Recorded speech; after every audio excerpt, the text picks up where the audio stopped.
You're on mute, Dean. Oh. Dean. Hello, am I not on mute anymore? You're Can you okay hear now. me?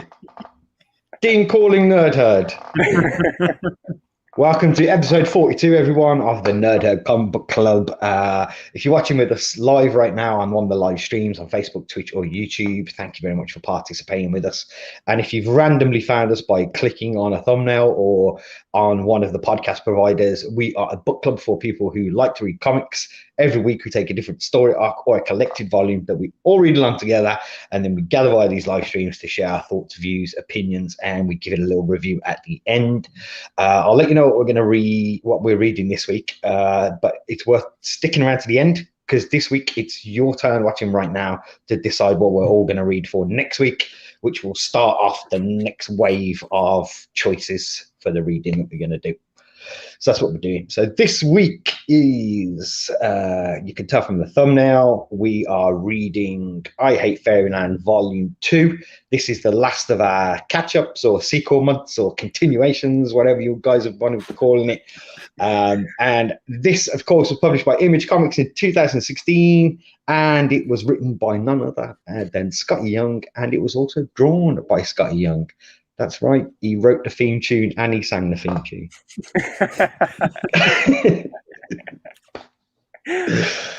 There we go. Before I introduce my fellow co-hosts, you can probably see if you're watching live right now, we are a man down. And unfortunately, I've got to inform you that Phil from the YouTube channel Phil's Nerdiverse has now retired from comics. He's still going to be collecting, so look out for his new channel called Phil's Thimbleverse. That should be up and running next week. I'm joking, of course. Phil's got adult grown-up stuff to do. He couldn't make it this week. But I'm joined by my other comic book compadres, and they are Scott from the YouTube channel Scott Shelf. Hi, everyone. How you doing? And we have Shane from the YouTube channel Dawn of Comics. Hoi hoi. How are you, chaps? You enjoying this heat? Oh, Not at all. So happy. This is the happiest I've been in years. No, I can't wait for the storm on the weekend, literally. Yeah, I'm the same. I like the sun, but this has just been, it's crippling me inside this apartment. It's too warm. I like it for about 10 minutes, you know? I like the sun, not the heat. It's no good for comic book reading. There's only, you got like sweaty hands and you don't want to touch the pages, you know. Like I'm sorry, do you not wear white gloves when reading comics like a normal Am I supposed to? I'm just gonna call Comic Bound's comment now saying, wait, you guys read comics? Yes. All right, then we're looking forward to this one, revisiting Gert in I Hate Fairyland. Oh yes. I'm sad it's the last one for sequels month. Well, I'm sure we've got more catch-ups on the way, more volume 2s. There's no doubt about it that we're going to revisit some of these things. But let's see who we've got joining us for this episode. We've got SCC. I've got some chat lag, so if I go through real quick and they don't show up, I do apologize. I'm going to try and whiz through them. We've got McPuffin Muffin saying, hey ho. Are you guys seeing these comments okay, or is there a lag? Yep, they're popping up straight away. Okay, good. And we've got Tom from This Month in Movie saying, evening all. Sorry, Shane, I just couldn't read past issue 6. However, I did find myself reading it in a sassy Shane voice and then gave up. Ooh. Gave up what, reading or the voice? Who else do we have in here? Here he is, the man, the thimble collector himself. It's Phil from Phil's Nerdiverse. Hope you're well, mate. And we have Daryl Hart joining us as well, saying hello, fellow nerds. Nerdy emoji. How you doing, mate? We've got Pete in here from Triple G Comics saying evening all. How do you see you, Pete? Hope you're well, mate. Did you see on Instagram Pete bought the hardback for this, the deluxe? Yeah, like it's a great looking hardback. It is, isn't it? So pink, pink. Like my face right now. We have Adam here, Comic Band, saying, I made it. It's okay, guys. You can stop panicking now, he says. Phew. It wasn't sweat from the heat. It was sweat worrying if Adam was going to make it. Where is Adam? And Chris from Off My Shelves says, in response to Adam, I was starting to panic, you big fluffer. That's what he says. We have Adam and Coral joining us. Hey, I can't pronounce that. Sorry, Troda, for being destroyed by the heat. I know how you feel. It's absolutely terrible right now. Who else do we have in here as well? We have Cade joining us as well. Howdy to you, mate. Hope you're well, sir. Saying, hey, everyone. Can't wait for the episode. We have Comics versus the World in here. I'm trying to whiz by so we don't take too much time here. I described Volume 1 as a funny-ish one-shot that went on way too long. So, I didn't bother to waste my money on Volume 2, he says. At least he agrees it didn't end on a cliffhanger. I'm just checking, see if I missed anyone. We have Tottenham Gaming. Shane, your bro's in the house. Phil was fired because of his picks, says Tottenham Gaming. I think by those rules, we'd lose Scott first. Don't start. Sorry, Scott. Doctor Strange, why? I've missed Fuzzy Dunlop here as well. Evening, he says. Howdy to you, mate. Sorry there. Right, I think I've got everyone. If I have missed you, I am sorry. Shout at me if I've missed you. Okay, let's start off. We're going to need that synopsis that we always do at the beginning, and that's from the person who shows the book. And this week, as most people probably have guessed, it's the man downstairs, Shane. Yes. So this book picks up right after the first volume. Gertrude has killed Claudia and taken over the throne of Fairyland, and she is ruling it in such a beautiful, peaceful, loving way. No one's miserable. Everyone's super happy. Obviously not. She's killing everyone. She's doing whatever the hell she wants to do, and she's being really bad at being the queen. So when the human resources show up to give her evaluation, things take a turn, and she loses her job. And we continue her journey home. Yeah, there you go. Nailed it. And just worth pointing out for folks as well, if you do want to read long and you read in single issues, this is 6 to 11 of the I Hate Fairyland series, or as we said earlier, you can get it in hardback as well. 6 to 10. Is it 6 to 10? What did I say? 6 to 11? Yes. Wow, do you know what, folks? Go on, read one extra. One more for me. One more Make for the Tom read, do it. Yeah. Tom will do it. You have to read it in Shane's sassy voice. That's it. And we know Phil is missing, but as is the case, if one of us isn't available, we will always have their thoughts and views and scores as well. So we do have some videos that Phil was sent for his opinions of I Hate Fairyland Volume 2. So we'll get to those as well. But to kick us off, let's start with the artwork. And Scott, do you want to kick us off, mate? Yeah. I see your eyes look down into the notes. Yeah, quick look at my notes. So, like we've said, I think from all the other sequel month stories that we've done, I think this is also consistent. Obviously Skottie Young is still doing it, and obviously it was nice to see it keep its consistency. But I think the one big thing in the art that kind of like changed things for me was when they went into the arcade machine to do the big, the fight. That was really cool, and the art was like the way the art style changed, like this anime game kind of style, was awesome. And like instantly, I looked at that and I was like, I just want the rest of the book to be like this. I don't want to go back to the Skottie Young style of the art. And then it did, and I was like, man, okay, fine.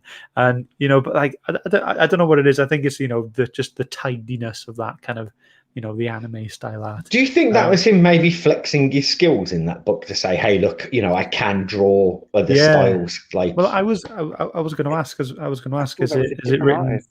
Yeah, is it a different artist, or is it? Is it somewhere? Is it? That's all I'm asking. I believe so. I did look it up because I did have to check that issue, and there were 2 artists listed for that issue. So right. I did think that was.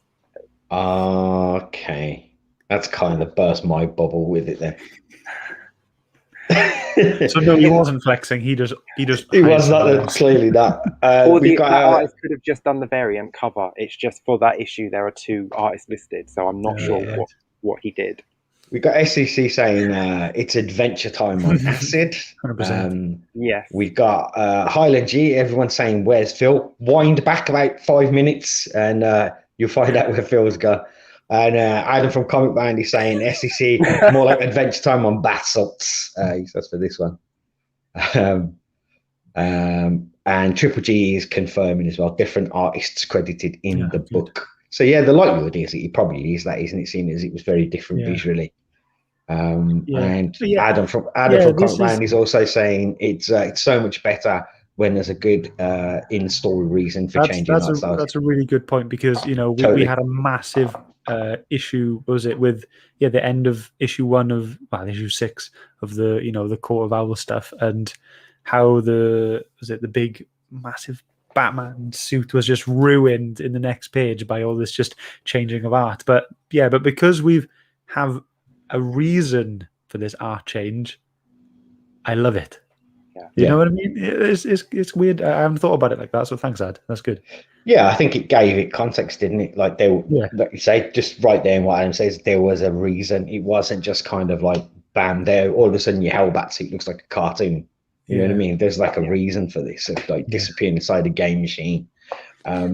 I would have liked to have seen a couple of the characters come out to see what they look like in Skottie Young's universe. That would have been quite cool, especially the pretty princess. I want to talk about some of the characters as well when we get towards some of the writing and stuff.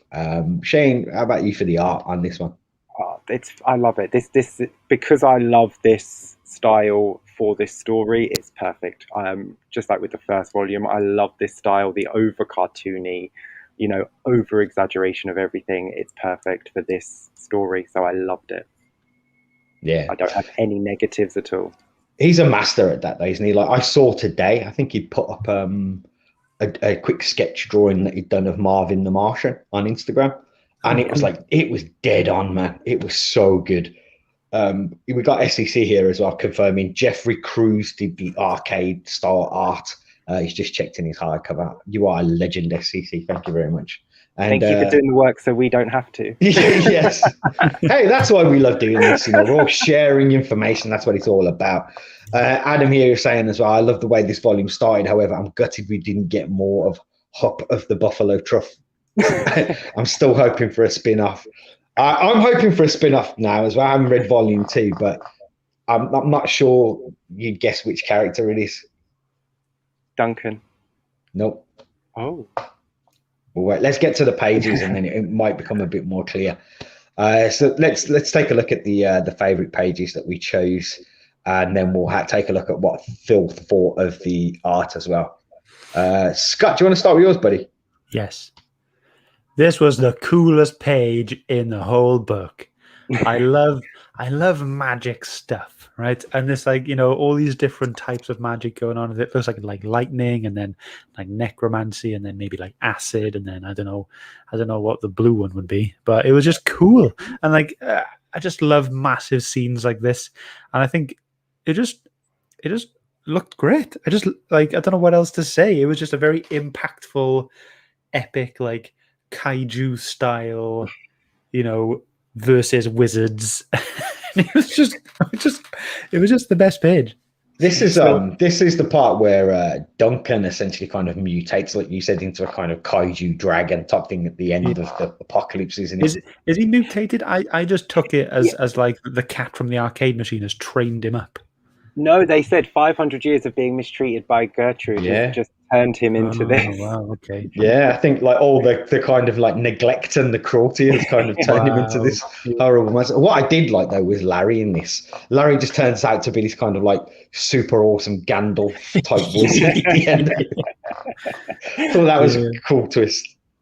I love that even in a scene like this, you've got the mountain in the back, just with the funny face. Just is it like, dead? Does he have like crosses in his eyes? Has to add little things like that, doesn't he? Like he couldn't just leave it. He has to. He can't help it. Yeah.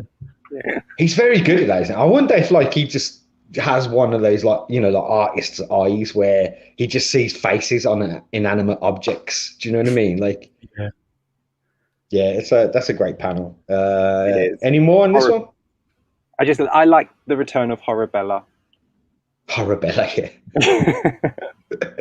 Like seeing her back. Yeah, I thought we might have seen a few more people at the end there, but we didn't really. That was quite quick, wasn't it? That kind of like apocalypse part at the end.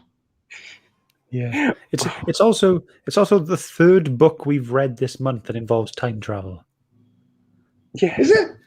Yeah, because you had Thor, which was all the three Thors time traveling. You have Dave with the time traveling humans, and then you had this Yeah. with Oh Gertrude my time God. traveling back. So not only has this been kind of like catch up or volume 2 month or secret, this has been like time travel month Time essentially. travel, man. Yeah. Let's move on then to Shane's panel. Shane, do you want to talk us through yours, mate? Why you picked this one? I picked this because I just like when Scott was saying like the shift in the art was fantastic, and I absolutely love Skottie Young. Nothing against him whatsoever, but this was fantastic, and I love the shift in the book when she went into the game, and I love when she just kicked the crap out of this pretty boy.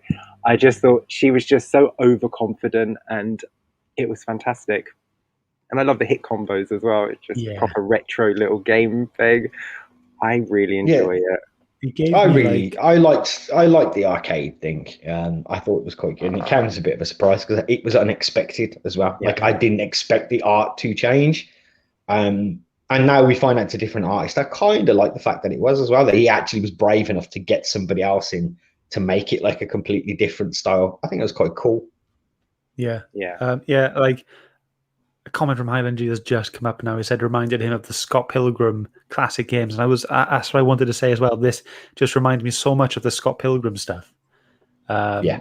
It's just, I think it's, for me, it's just that first where she's jumping into action in the first bit of the top left corner there. That's the most Scott Pilgrim-esque for me. But the rest of it is just fantastic. She's drawn so well in this style. Yeah. And Triple G here is saying he's never been a fan of his covers, Skottie Young. He said, but he loves the art in this series. The detail and little additional characters are amazing. Found myself studying each page. Fab, says Pete there. Yeah, I agree.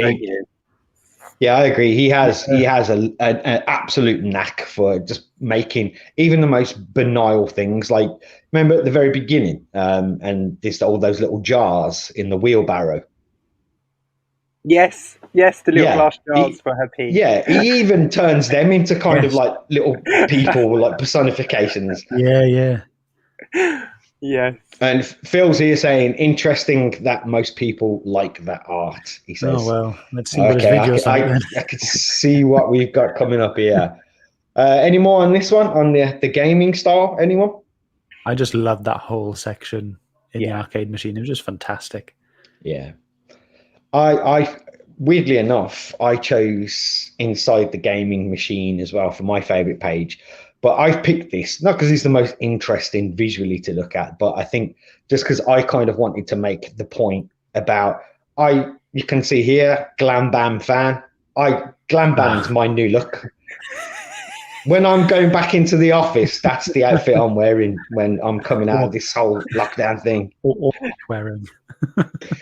But no, why I picked it was because I think he's got a knack for that, of just introducing these guys. And they're not even in it for very long. They've got like a couple of panels and then they're gone. But they're just so interesting looking. And you do kind of feel like, I want to know more about this person. Like, what's their thing? You know what I mean? Yeah. So that's why I picked this. I loved Glam Bam. I just thought, what an awesome character.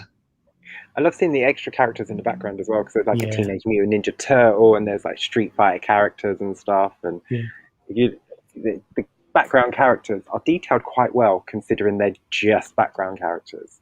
So this artist is very good as well, and his attention to detail. You can see why Skottie Young picked this guy to do a few pages for him.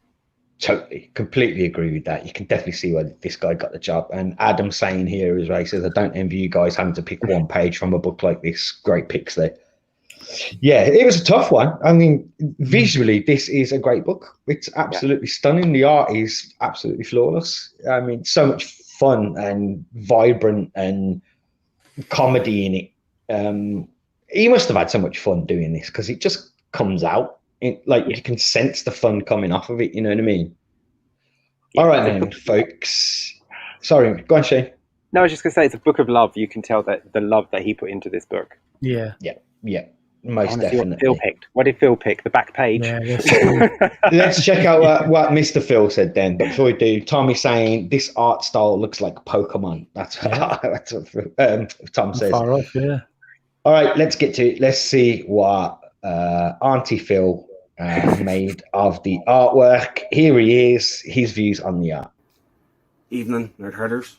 Firstly, let me apologise that I couldn't be there tonight. You know, I've done 41 weeks on the trot. I've done well, but unfortunately life does get in the way sometimes, and I was unable to be there tonight. But I'm still very happy to participate, read the book, and give you my thoughts on it. Firstly, with the art, I'll have my page up on screen now. This is typical Skottie Young art and what they expect, of course. I think I referred to him in the first issue, the first volume, as a professional doodler. And that's not a disservice. Like, the art's phenomenal. Like, for what he can do is fantastic. I do love how he's able to portray kind of the facial expressions. You've got anguish, you've got horror, you've got sinister evilness, you've got, you know, sadness and all sorts of kind of different emotions portrayed. And he does a fantastic job at that. I do feel that this issue was less sugary as the first volume. What I didn't like was the art for the kind of anime Street Fighter stuff. I can see what he was trying to do. I just didn't like it. It's not something I would want to read, but that's just me. That's a personal thing.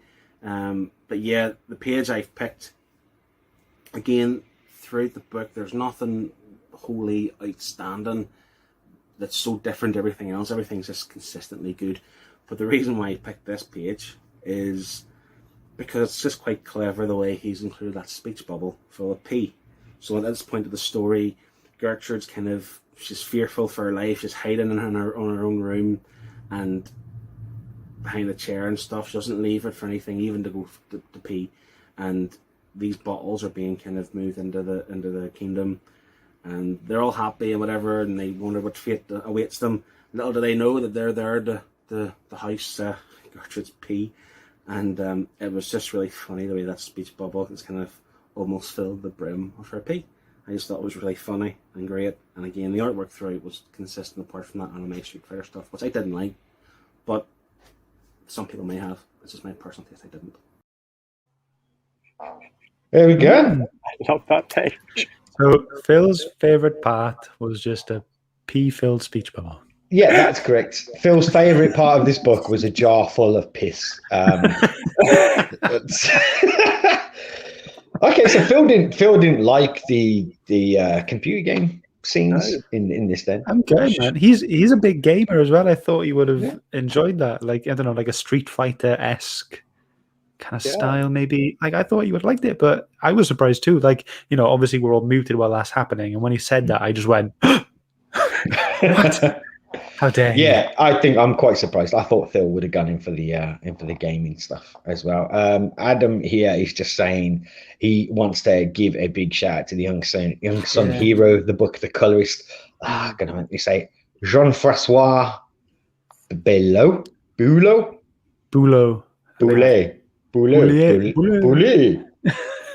John, we're sorry. We don't know any better. Forgive us. And it's hot. John. Thanks, John. There we go. So that was what Phil made of the art. I kind of agree with Phil in some parts of that, though. I think he was right. I don't know if it's the art or I think for me it's the writing. I don't feel it was as sugary this second time round. It's like they did tone it down a little bit, which was kind of good and kind of bad in different parts for me. So I kind of agree with him on that one. I think I do remember saying in the last one that it some of it felt over the top, like too much. But I do feel like he's kind of Skottie Young is leveling out now, and I didn't have that issue this time.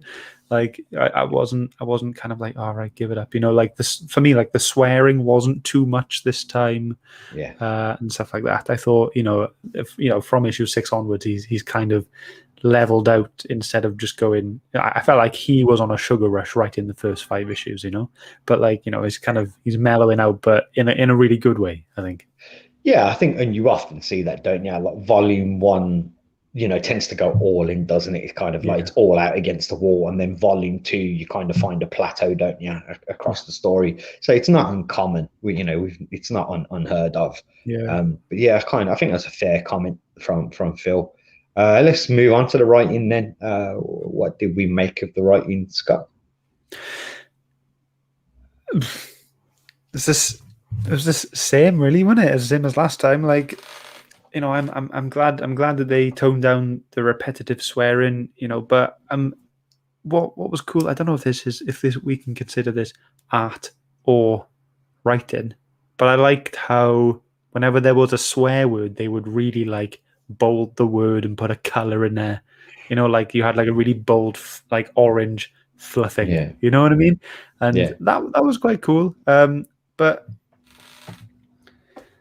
the thing is, I can't even remember the main premise of this story. Like she was, what was she doing? She was just trying to get home again, wasn't she? Just Yeah, she Pretty much. literally, she used her time as queen to get everyone to Yeah. research how she can get home without the key, and now her and Larry are going to try all those ways.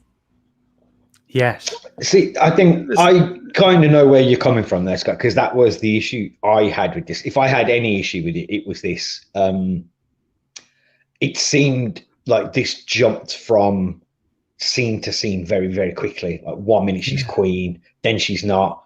Then, you know, I turn the page and they're at some fortune teller, which I absolutely love that bit when she puts the eyes in and they're just all manky. Yeah. I almost chose that as my page as well because it just looks so gross. But yeah, I found the writing really kind of flew in this. It's like there wasn't one focus on anything. It was just kind of like a flip book. It was almost kind of like flip, flip, flip, and you were kind of going through it like that. I did feel this felt like individual issues.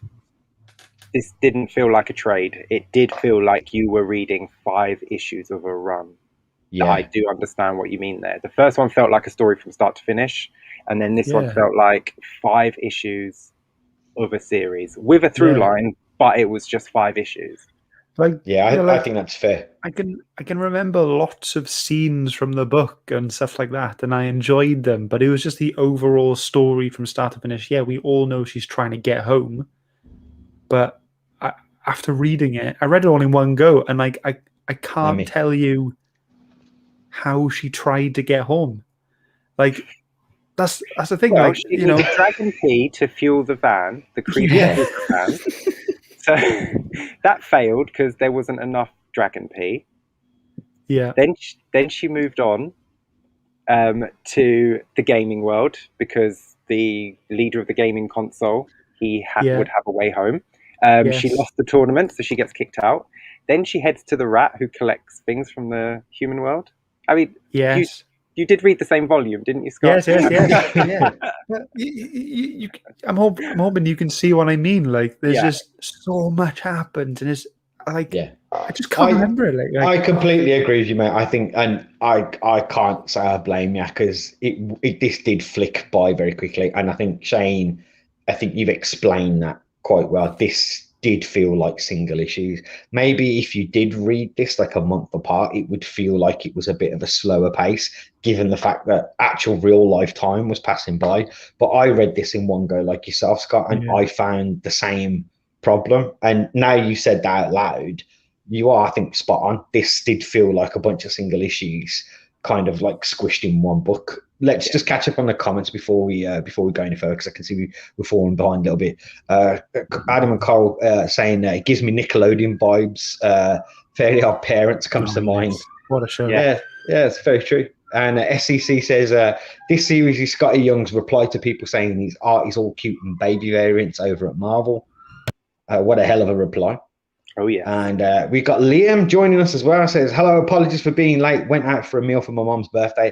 Happy birthday to Mama Funky Gibbon. Hope you've had a lovely day. To Mama Producer Welsh Liam. Mum Producer Welsh Liam, yeah. Hope you've had a good day, mate.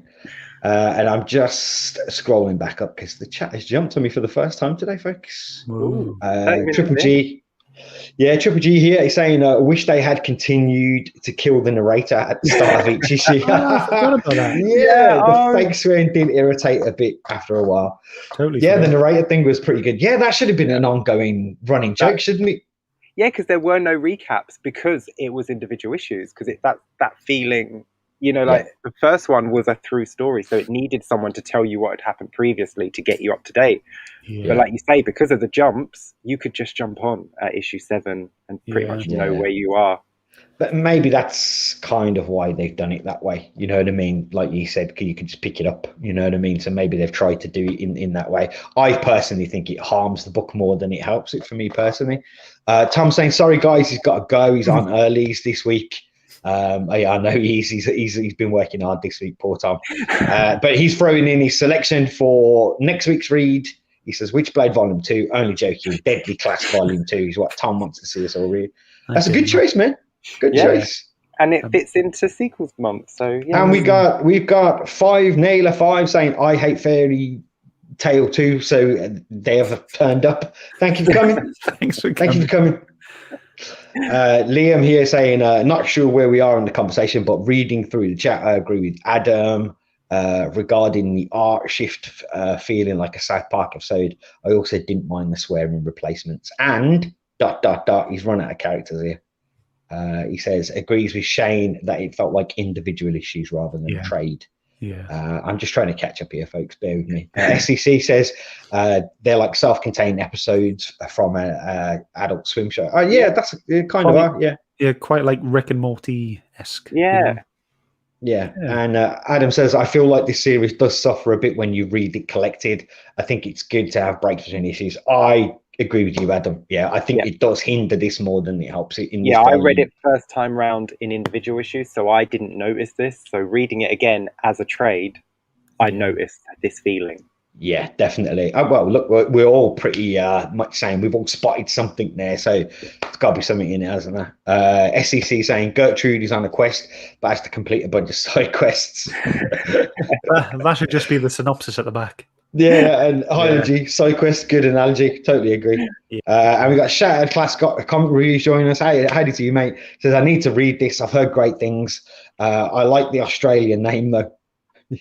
Is it Gert? Is Gertrude Australian? I have no idea. I think he's messing with us. Who knows? Possibly. He likes to do that, doesn't he? That's what he's known for, and we love him for it. Thanks for joining us anyway, mate. So, I think I'm surprised that everybody's picked up on that. I thought I was the only one that was going to come into this going. Did anybody else feel that this was just kind of like really choppy and bounced from kind of like one point to another, you know? But it seems not. I thought I was genuinely going to be the only one.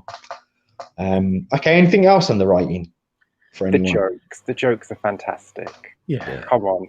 I mean, when they turn up to the bar and Gertrude wants to ask the guy directions, and Larry's like, I don't think the axe is going to do it. Do you want a bazooka? Do you want this, that, the other? And she's like, no, I'm just going to talk to him. She's like, I'm turning over a new leaf. And she's like, hello, sir. Could I please get directions? And he just like screams at her, and she's like, Larry, I think I am going to need that axe now. Yeah, that scene was so funny. Wasn't it like he doesn't like my leaf? Yes. And Larry said to her as well, didn't he? He said, I'm proud of you for trying. It was things like that. It's just like I just really enjoyed how like clear it was from Larry that like he just really didn't want to be there and just wanted to, off himself and, just that kind of stuff. He just he was like, come on, like, hurry up, man. Like, please. Well, who is it that says to him, like, how do you put up with her? And he's like, well, I just cry. I cry when I'm alone and I just let all my sadness out. And she's like, yeah, I hear him sometimes crying to himself. Yeah, the jokes are absolutely wonderful in this. Yeah. I think both written and visual. I haven't got anything really bad to say about the writing. That's the characterization is the big thing for me in this. I think the jokes too, of course, that's what makes this. But the characters in this, like I said earlier on, people turn up for just such a brief moment, and I find myself kind of thinking, well, I wonder what happened to them. Like, are we going to see them further down the line? And because they just initially seem very interesting, and you don't see them for very long. But the criticism for me was that jumping around, and one of the points there was the panel that Scott chose for his page, where we had Duncan, and you get told it's all this years of neglect and stuff and cruelty from Gert that's turned him into this. But then the last we saw of him, like he'd been abandoned to the cat mafia type boss. So it just felt like, because it was moving so quickly, I felt that there was kind of like gaps in between. And I do wonder, like, like why each one of those kind of like there's kind of, like you say, side quests there, as I see sequel. Why one of them couldn't have been an arc on its own? Like, you couldn't have had an arc of her as queen and then an arc Yeah, that yeah. involved the apocalypse. Like, it felt like that would have been more stable for the writing for me. Like, I don't know. Yeah. I think maybe what you said was right. Like, maybe it was designed so that people can just pick up an issue and enjoy it rather than having to go back and read the first 5, 6, 7. Because you do want to get new readers in every month, and it's hard to do that if you have one constant story going on. Yeah, it's just a shame because I never felt that whatsoever with the first volume. I think the first volume made perfect sense as a collection. This just didn't really feel like it was a proper collection of a story arc to me. We've got SCC saying Larry is a nice, witty character to bounce off Gertrude's angry personality. Totally agree, mate. They are a great kind of comedy duo, really, aren't they? And Triple G says it is consistently funny. I find something to laugh at in each issue. Yeah, I don't think you're wrong there, mate. I mean, it's not the most perfect comic book in the world, but you can't knock it. There's something in there to give you a chuckle. I think, whether that's visually at what you're looking at or the written jokes, there is a lot there to kind of like appreciate. Absolutely. And I mean, like you say, when he introduces characters, he does it so well. Like Duncan's introduction, it was great. It's Halloween. He's in the real world. He just goes to the 7-Eleven because he likes to drink slushies on Halloween. Oh God, I would love that right now. It was just such a great introduction to him, and you have no idea why they're building him up like that. And then as soon as that he needs to pee, so he goes to the outhouse, and then you don't hear from him for a few pages. And then as soon as Gertrude finds out she needs dragon pee, we know exactly what's going to happen. Yeah. We know who she's going to bump into, and it was just a fantastic introduction to. I love Duncan. He's my spirit animal. Here's something we've not talked about here, and Adam's brought it up, and well done for doing so, mate. Says the Easter eggs are on point as well. Loved when Gertrude goes into Larry's bag and he's fighting the Queen Lint monster with the power loader suit from Aliens. Yeah. I love the Lint monsters. They were great. That scene was great, being in that bag was so cool. It was, it just opened up the creativity even more. You'd be like, right, what hasn't fit so far in what I've done in the story, and just want to chuck in. And it was just this cool sandbox area that Scott Young could just do what he wanted, even more so. And just to point out correction, that is correct, Adam. It was his hat. Yeah, it wasn't a bag, it was his hat. Yeah, but it was a fantastic scene. Yeah, I love that. The build up to it was hilarious as well. And she's playing cards and she loses and she's like, "But I'm just an innocent little girl. You can let me go with a warning." Yeah, I just chuckled every page. I thought that was one of my favourite moments, the Lint monsters as well. And you see all of those people as well, don't you? That she's just kind of like a kleptomaniac. She's just been putting people in there as well. And when her new best friend gets killed, she's like, she was probably going to be my new best friend in the whole wide world. Yeah.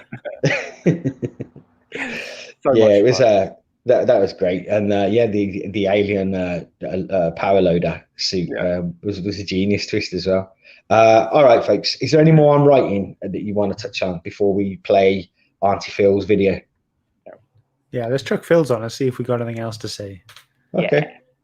Right, then let's see what Phil made of the writing and the story. So under the writing style, and to be honest, I don't really get it. I don't mean to be like an ass about it, but so in the first volume, I think Dean and I agreed that it ended a bit of a cliffhanger, and Shane, who obviously has read the full series, had said it's not a cliffhanger. Even I thought it was, but I can kind of see why maybe said it wasn't, because that kind of didn't go anywhere, which is such a shame. So she's the queen, and she has these kind of illusions of grandeur, and she's like, everyone thinks she's a wonderful queen, and she's loving all the admiration and the attention, and that's great. But the reality, she's poor. She doesn't like the job. She's just saying forms constantly. She's destroying civilization. She thinks she's trying to do good, but really she ends up doing worse. And I love that. It's just such a poor job as being queen. But then that just ends, and she gets fired because she's not good enough. And I just feel like that from that point onwards, when she got fired, I didn't really understand where they were going. I get that she's trying to find a way home, but then nothing really comes of it. I don't know. It's just, for me, it didn't grip me. If I'm being brutally honest, I do think that had they continued on with her being queen and doing a terrible job and branched that out for 5 issues, that could have been the arc, and that maybe should have been the arc in hindsight. I don't think that the story does anything for any of the characters. I actually thought Larry was a bit disappointing this time round. He introduced lots of characters. Again, nothing really came of them apart from Duncan, who became this dragon that's going to destroy Fairyland. But then you didn't see Duncan after he's kind of pawned off to the I don't know who you call him again in the game machine. I don't know, it's just a shame. Like, even the point where Gertrude's 100 years in the future fighting this dragon Duncan, and she goes back in time to warn her past self about the road she takes and her actions is going to lead to this and that. And I do like the way they kind of, are you listening? Do you get this? Here's all the information you need. Do you understand this? And she's like, yep, and then does it and tries it anyway. But we already knew this about Gertrude. She's not a deep thinker, so that for me was unnecessary. And like I say, I would have liked to see more of her as queen and where that goes. So it has lost points for me based on the previous issue on that, and that's such a shame. Okay, can I just say, before we get stuck in response to what Phil said there, Triple G saying, did Duncan pee in Phil's cornflakes this morning? Such a grumpy Gus. I do just want to... Thoughts? I love the part that he did mention the end of the book where future Gert comes back, because that scene is one of the funniest, when she's talking to the dungeon master and he goes, now, are you listening? And she's like, no, I'm listening this time, and not just pretend listening. And I'm not doing that thing where I'm thinking about listening, but I'm not listening because I'm thinking about listening. I'm actually going to listen this time. And I was like, we've actually all done that. Like, I have done that myself. Yeah. I thought that was so much fun. She comes back. That's what I'm doing right now. But future Gert comes back. She's got the blackboard up. She's got the string, sticking everything together, and she's like, and then that's it. So all you have to do, you got all that. She's like, yes. And then she goes down the same tunnel. She's like, yeah. Oh, well.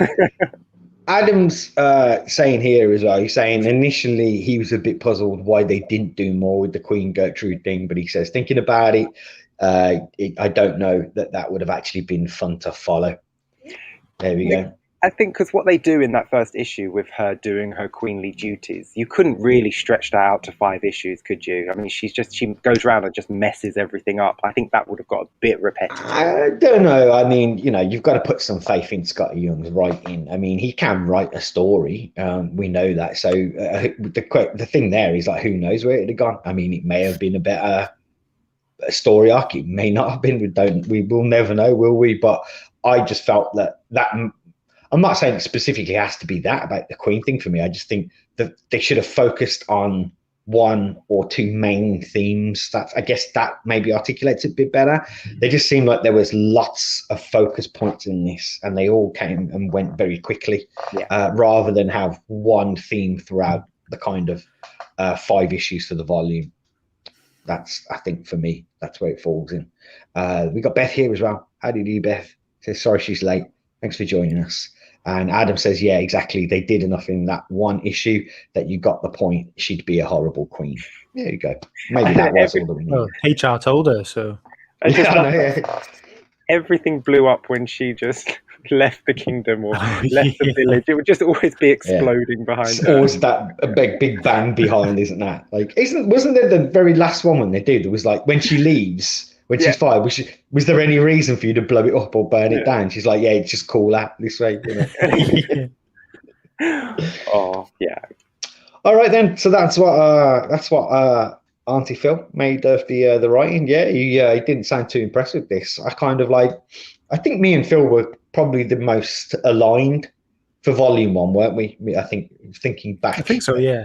I think we were. So scores are going to be interesting this time around then. All right, let's get to it then, because we've got to do the pick as well. So does anybody have anything else before we move on? No? Okay. It'll literally be me just listing off jokes from the book, so no. Okay. And Pete here is saying, wasn't expecting to like this, but thought it was great. Have bought book 2 and 2 copies of issue 1. Really enjoyed it. That's what it's all about, you see. You know what I mean? Like, to be honest, the kind of like funny guy that Pete is, I think this is right up his street. Yeah, but that's why I love doing this, because even though some people may rate something low score, some people may rate it high, but there's and we've all done this, myself included. We've all found something that has surprised us a little bit, and that's why I love doing this with everybody and sharing the knowledge and doing this, because you do get that surprise sometimes where you're like, "Wow, I never thought I would enjoy something like this," and I have, and that makes it all worthwhile. And before we move on, do final thoughts. Adam is saying, me and Gertrude have the same tidying up technique. Some things can only be cleansed with fire, says Adam. But those poor bottles, she left those bottles full of her pee. That glass was alive, and now it's going to melt in a fire. That's just so mean. That's fine. Well, I know how it feels. I feel like a glass of pee melting in fire. Like, that's pretty much my mood, right? Hashtag mood. All right, let's get to it then. Glasses are off. The glasses are on. You know what to do, folks. If you've read along with this week, and I think there's a fair few of you that have, drop your score in the chat. And as we're going around, I'll collate what everybody's score is, and we'll see what everybody thought of I Hate Fairyland Volume 2. So let's go for it then. Scott, over to you, mate. Oh my God, I'm first. This is actually a first. Like, what's to say that hasn't already been said? The art was, Skottie Young kept it consistent and great as usual. You can't fault the art, like you said, like Phil said, he is a professional doodler, but in a really fantastic way, and it clearly shows. I loved the art in the arcade, which isn't Skottie Young art, but it was definitely like nothing. I'm not trying to poo-poo on Skottie Young's art, but that was my favorite art in the book. I'm glad it was toned down. I'm glad, like I said earlier, the whole swearing and the over-the-topness and like Phil said, the sugary kind of style. I'm glad it was all toned down and brought down and just leveled out. And it was more appealing for me to read it that way. But then, getting to the reading part, it was, like I've said, hard to remember. It was choppy, and SEC put it perfectly, the whole side quest thing. It was just, it was the whole plot was just not very memorable, but a lot of the scenes throughout the whole book were memorable, but I was struggling to remember why these scenes were relevant. So that was probably the biggest downfall for me in the book. The jokes were fantastic, and the creativity, not just the character designs, but with the actual like the fact that Skottie Young can think of this stuff, that's fantastic. And I think I'm gonna do it up a little bit more than last time, than Volume 1, and I'm gonna give it a 7. Ooh, Phil is going. Phil, Scott, it's because you're in Phil's place. I'm in Phil's spot, yeah. You're in his spot there. You're going upward trend there from Scott. Like throughout this whole thing, I've been floating between 6.5 and 7, but I think because I preferred it, the sugariness was toned down. Then I think it's got to go up a bit for me. Can you remember what you gave Volume 1? Just for the folks. I think it was 6.5. Oh, okay. All right then. All right. So it's a 7. So it's a 0.5 increase. I see we've got a few scores coming in as well. And we also have Slim Sean's here as well, saying hello to everyone while he's fishing. Great. Have fun. Awesome. Good luck, mate. Yeah. Okay then. Shane, over to you, mate. So I absolutely love the first volume. As you know, I scored that pretty high. I love the idea. I love the world. I love the art. I love the jokes, everything about it. The one downside I have with Volume 2, reading it as a volume, is what we've all picked up on, is that it feels like individual issues. I read the whole 20-issue run monthly, so I never once felt this. So to read it like this was quite jarring, and it was a big realization that I don't think these are really meant to be put into trades, or they're meant to be put into like an omnibus or something. because this did not feel like a start, a middle, and an end to a story. So for that, I do have to score it down. But art, perfect. Jokes, I mean, I was laughing every single issue. And I lingered on so many pages because you just have to look at the backgrounds. You have to look at the fine details. There's always something in the background. There's always an extra character that your eyes don't focus on first time. So you always have to go back. Never, ever just do a one and done with this book. Flick back through and have a look. So I am going to score it lower than the first volume. This one for me is an 8.5. Okie doke. That's an 8.5 from Shane. And can you remember what you scored it last time? 9.5 for the first one. I love that. Ooh. Pretty perfect in my opinion. 9.5. Okay. All right then. Okay. I can see we've got some coming in. Do you want to do mine next? No, let's do Phil's. Let's do Phil's. Yeah. I was going to say we'll save Phil, but we'll do Phil's score now. Here we go, folks. Here's what Phil's final thoughts and scores are for I Hate Fairyland Volume 2. So moving on to my score then, I'm going to use my score for Volume 1 as my benchmark, which I believe is 6.5. So I'm going to score this a 5.5. Again, the whole kind of lack of plot that loses points on that, and again, I would have liked to see more of her as the queen, and doing a terrible job as the queen, and that should have been the arc. And then maybe had a cliffhanger at the end of this, like, where she gets fired as queen, so what happens now type thing. I don't know. I just didn't like where it went. There were quite a lot of funny things in the book, sure, there's no doubt, and the artwork is great throughout. It didn't really hit with me, which is a shame. But what I will say, and you know, I feel invested in this now, even though this for me wasn't as good as the first volume. I feel like I want to complete the series to see how Gertrude gets home, if she gets home. And they did raise some questions, I think, when Larry had a discussion about what awaits you when you do get home. Will people remember you? Will they have aged? All kind of stuff. So I am invested to get that, and that adds points to me. But overall, this volume kind of was a bit of a letdown compared to the first volume, and it's going to be a 5.5 for me.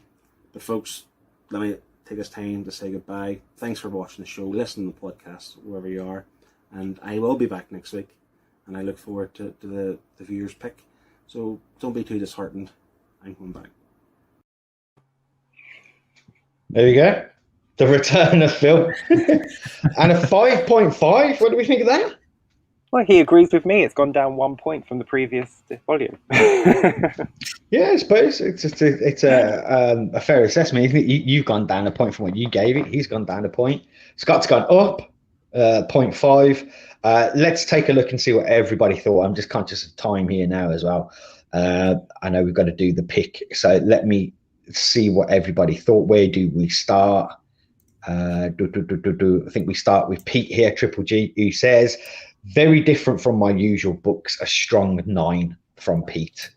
There we go. SCC says, a great bedtime story for the little kiddies. It's a 9 from him.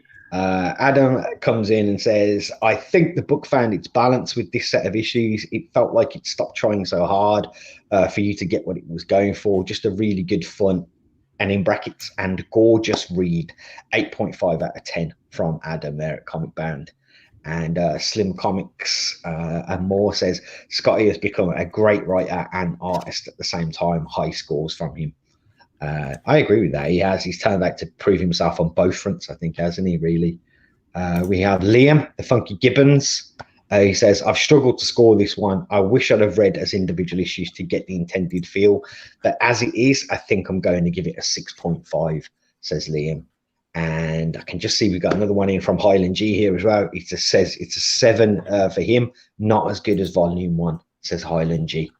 All right, I'll whiz through mine really quick, I promise. I'll get through mine really fast, and then we'll get to doing what we're reading next week. I love this. But visually, you just can't fault Skottie Young. The man is a master craftsman, and Slim Comics and more, Sean had pointed it out just then, said, I think, like, over such a short space of time, Skottie Young, I think, has proved himself as both a fantastic artist and a fantastic writer as well. I mean, you know, he's done Middle West as well, hasn't he? He's done what was the recent one he was working on? Was it Strange Academy? I think he was doing as well. Was he doing something on that? So the guy is just going from strength to strength, and you can see why when you go back to 2016 and he's doing this. So yeah, I thought it was great on that front. Visually, I can't fault this. I mean, it's beautiful to look at. It's fun to look at. And I totally agree with what Cole said as well. This gives you kind of like crazy Nickelodeon cartoon vibes and stuff. And who doesn't like that? You know, it's great. Yeah. And I love the characterization in this. I love the fact that he does kind of like bring to life inanimate objects like a jar or a mountain or the sun, or, you know, like, I think that's fantastic how he doesn't just put it in there. He makes reference to it, and there's little things going on in the background, and all of that is truly magical when you're reading it.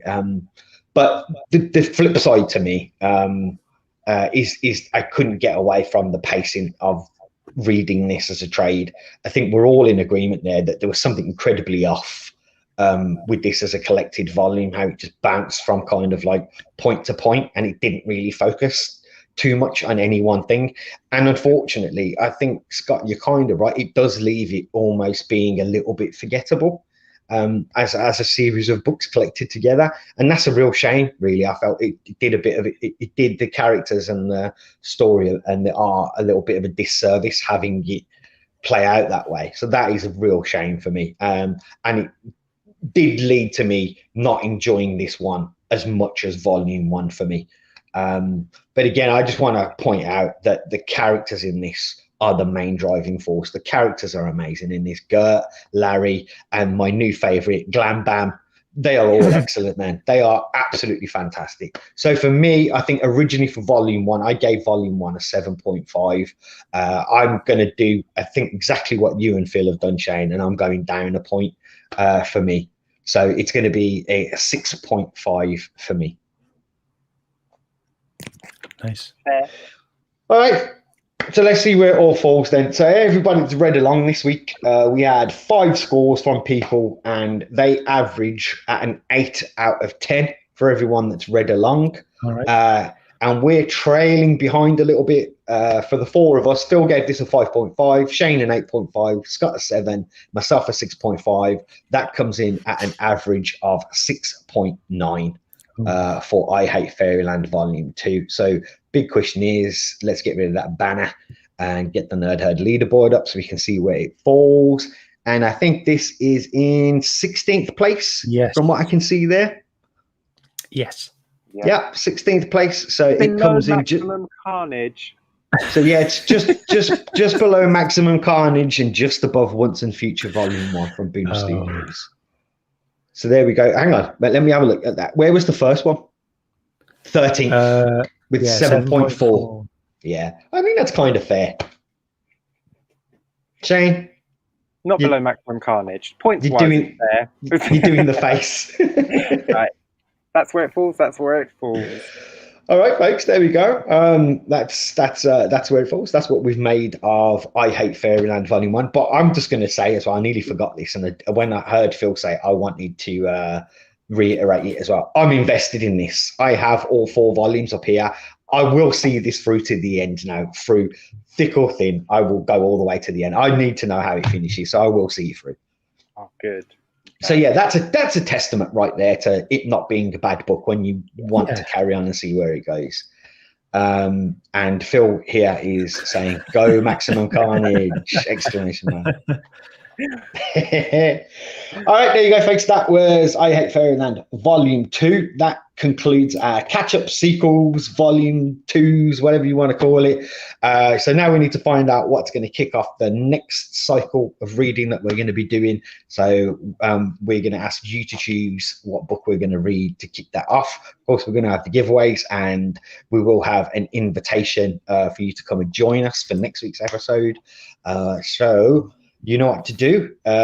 Throw your recommendations into the chat. Scott is the wheelman, as always. He will collect them all. We will put them on the spinny wheel of impending doom, and we will spin that, and we will pick one, and we'll see where we go from there. So go for it, folks. Be kind, be kind, be kind. Okay, we've got a couple in already. So we've got Tottenham Gaming saying Deadpool Volume 1, Secret Invasion. We have Triple G Comics, Kingdom Come. I know we've had that one come up a few times. SCC, Shirtless Bear Fighter. I want to read this. Yeah. And Beth comes in again. Self-storage! Exclamation mark. What do we have here as well? We have Highland G. I want to read this too. 1 week in the library. I've heard great things. The last time you suggested it, because I know this is the second time Highland G suggested it, I went and looked it up, and it does sound really good. We have We Three from Adam. Again, I know he suggested that one. And we have... Where's Liam? Yep, I know. I'm going to get to it. Hold on, bear with me. We have Off My Shelves Chris saying Akira, but he insists on the black and white version. We've got to read it the other way around, as we all know. And Liam here wants a Transformers, a Back to the Future. And Daryl, Scott. 7 Secrets Volume 1. Now, we're all laughing, folks, because this is Scott's favorite comic book. And he's purposely not picked it for the Nerd Herd because he doesn't want people to bash it or be upset with it. Do you guys want to know something? Yeah. Amy the other day asked me to pick out some issue ones for her to read out of my collection, and 7 Secrets was one of them. And she read it, and I was like, "Well, what do you think?" She goes, "Not for me." I was like, I was gutted. Please tell me she was like extra savage, and as she said it, she slowly handed you a tissue for you to wipe your eyes. Tore the book in half and threw it at you. No, the book is fine, but my heart is not. No, I'm joking. I'm joking. And that's how I divorced your mum. Is that it? I think so. I can't see any more in there. If you well, hold on. We'll give it like 5 to 10 seconds. If anybody's missed their pick and they want to throw it in there, we'll give you a little time to throw it in. Have you got them all on the wheel, Scott, so far? The ones that we've got in there? Yeah, I've got everyone. Did you add Tom's to there? Yeah, don't forget Tom's as well. No, I haven't got Tom's. He wanted Deadly Class Volume 2. And Witchblade Volume 2. He can only have one pick. We'll go with Deadly Class. Right. Okay. So we've got 10 entries then. 1, 2, Okie doke. 4, 5, 6, 7, 8, 9, and then Tom. That's 10. Yeah, perfect. Okay, well, I can't see any more in there. Hang on. Comic Band is saying, is it too late to change his vote to 7 Secrets Volume 1? Your call, man. I don't think it is too late. If that's a genuine, you can change your thing. We haven't spun it yet, mate. If you want to change it, just say yes or no, and we can do that for you. He wants 2 votes for 7 Secrets. He wants us all to hate it. He wants to see the soul leave Scott's body on a live show. You know, like that Simpsons episode when Lisa crushes Ralph. That's what he wants. It's happened already with Once in Future. I don't want it to happen with this. No. What is it YouTube people say? Content. Isn't that what it is? No, he said he's sticking with... He's sticking with We Three. Okay, then, Scott. If you want to share your screen, I'll get it on the... ready to go. On the screen for you. Hold on. Give it a shuffle as well, mate, if you can, as many times as you want to. We'll go 1, 2, 3, 4, 5. Well, how many episodes are there? This is 42. No. All right. Okay, I've done it 5 times. Okay, good luck, everyone. Here we go. Go. Something good. Something good. What have we got? Deadly Class Volume 2. We've got Deadly Class Volume 2 this month in movies. Well done to Tom. Maybe he'll redeem himself with this pick now. After Witchblade, he's been given a lucky opportunity here to redeem himself. Yes. All right, then. Well, Tom has managed to win. We've got a couple of Marvel trade paperbacks here. We've got Fantastic Four, Island of Death. We have Son of Hulk, Dark Sun Rising. That's for you, Tom, as well. And I've thrown in a few single issues for you as well. We have got, because we read this, if you watch regularly, you'll know a few weeks back we read Marvel versus DC. So we've got All Access #1 for you there. And we also have Gambit and the Eternals issue #1 as well for you there. So there you go. I get those sent out to you, mate, and over to you. There we go. So that's what we're reading next week, folks. Deadly Class Volume 2. So we're not done with that catch up on Volume 2.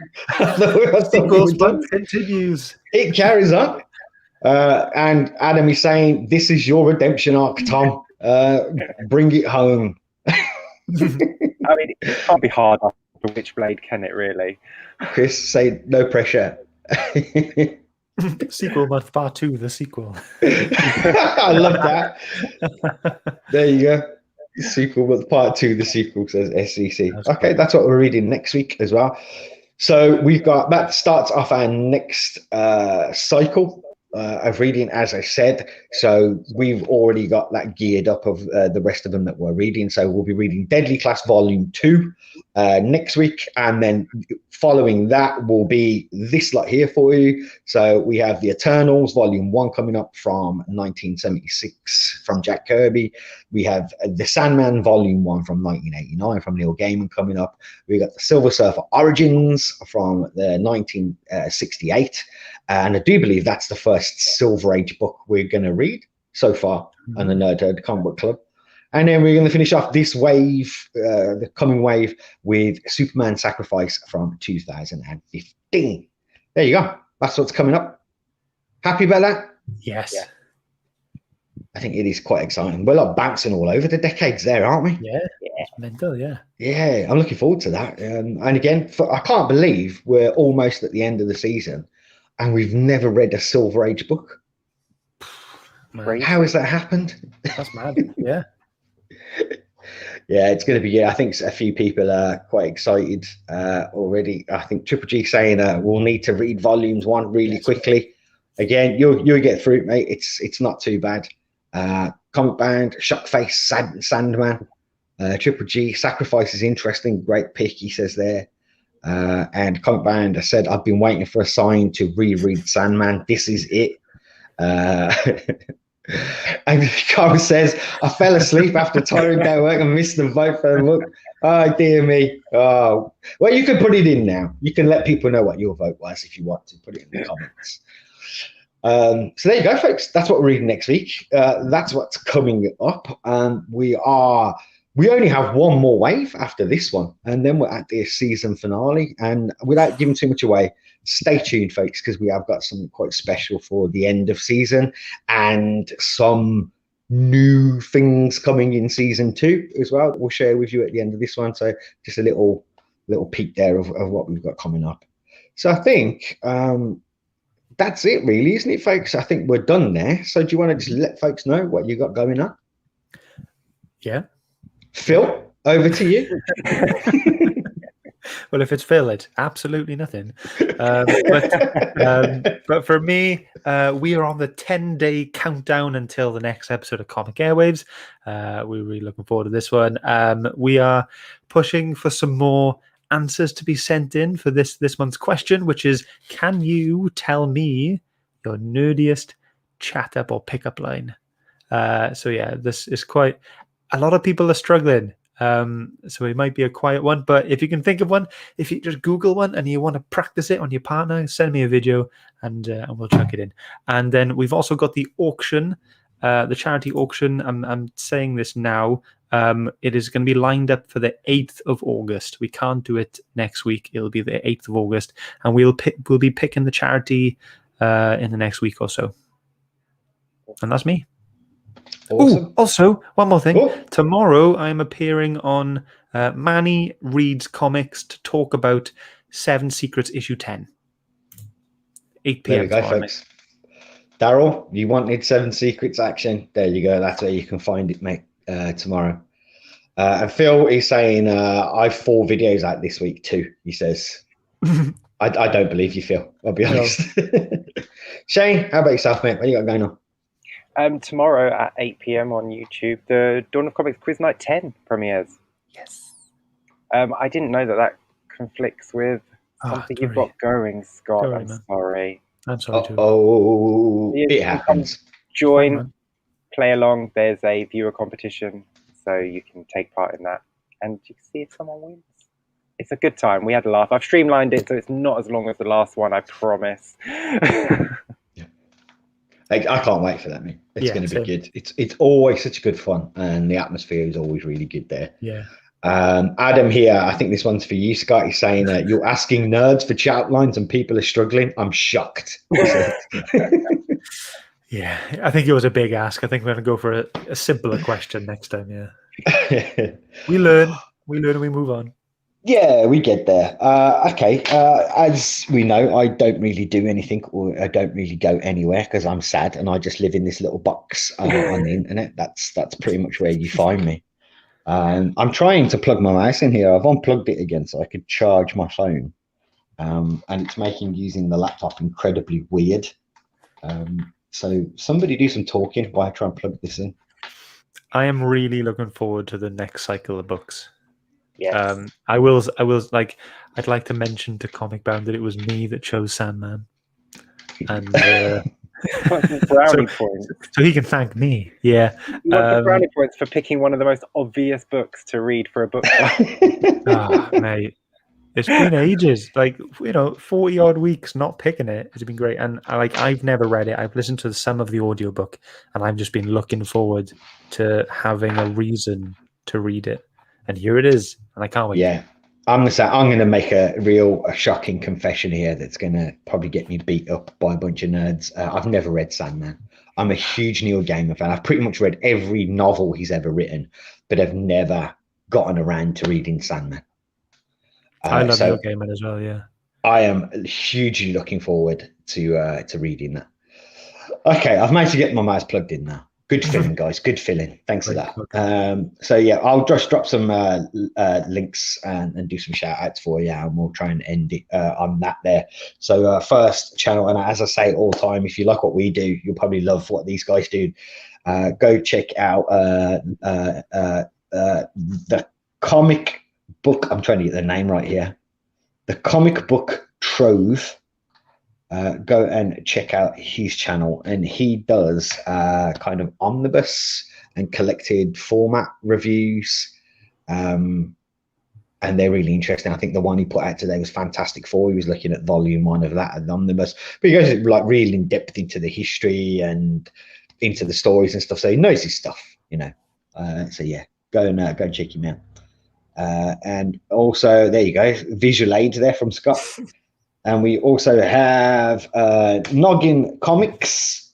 Been chatting to them this week on Instagram. They're a fairly new channel. And they interviewed a chap who had a book coming out the other week. And that was a pretty interesting interview. His book sounds pretty cool. So go show them some love. They're fairly new to the community. There we go. Scott doing the visual aid.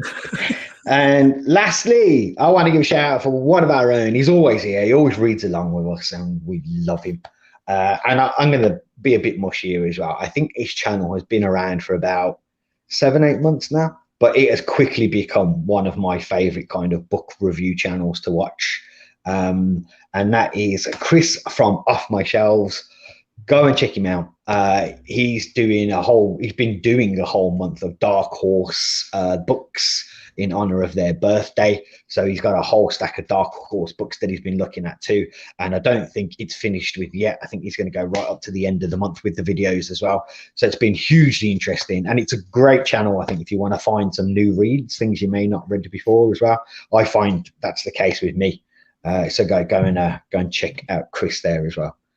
And I can see we've had a load of comments come in since I've been waffling, and I'm not sure what they're about. Do I dare bring them up? No. Triple G says he's never read The Sandman either. I'm not on my own. There we go. And Off My Shelves as well. I have a confession. I read volume 1 and didn't like it, so I gave up. Dun, dun, dun. How do we delete that link? How do we... And Comic Man says, I'm nervous like you are about Seven Secrets, though. It's going to be hard to get the scope of it from volume 1 alone. Plus, people will have a high bar set. So, yeah, it looks like Sandman is looking like a good favorite with people. And you are more than welcome, Chris, as well. I meant every word as well. All right, then, folks, I think that brings us to the end of a rather hot and a rather humid episode 42. Hopefully, when we see for episode 43, Deadly Class Volume 2, we're all going to be a lot cooler wearing duffel jackets. On that note, folks, get your waves up. I'm just going to make you wave now. This is the new ending. I'm just going to make you keep waving and keep waving until you just... Bye, everyone. Love you.